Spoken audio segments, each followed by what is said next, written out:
It was a cold December day, with sadness all around. The ship that was now anchored would soon be outward bound. Once more to cross the stormy seas it would be on its way. Another load of emigrants to sail from Dublin Bay. I stood upon that lonely deck, gazing at murky waters. Around me broken-hearted stood Ireland's sons and daughters, all bound for a foreign land. What did the future hold? One thing I knew, and it was true: there was no streets lined with gold.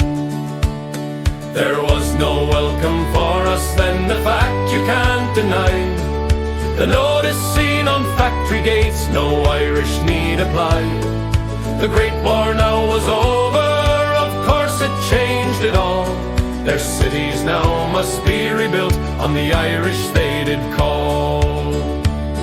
They came here in their thousands, they arrived by night and day, and every boat was fully booked as it sailed from Dublin Bay.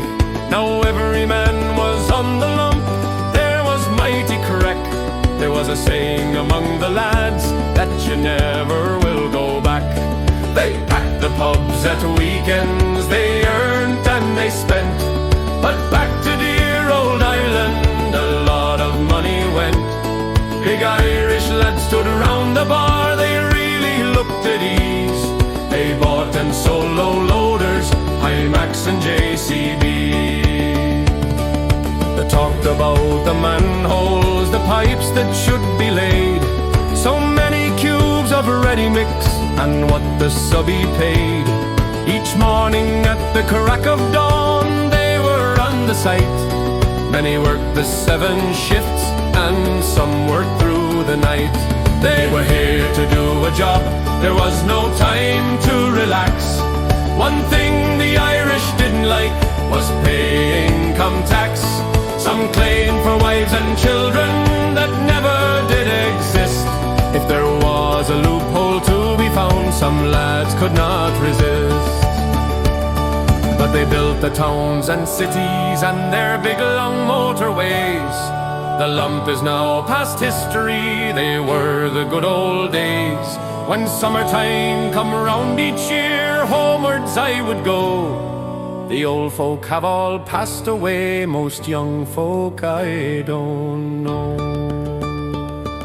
The old home stands deserted now, no sound of laughter there. The old thatched roof has long caved in, the walls look cold and bare. It's there I stand in silence, sure it makes me sad, when I think of all the happy days I spent there as a lad. And then my thoughts go roaming back to that cold December day, when I bade farewell to Ireland and sailed out of Dublin Bay.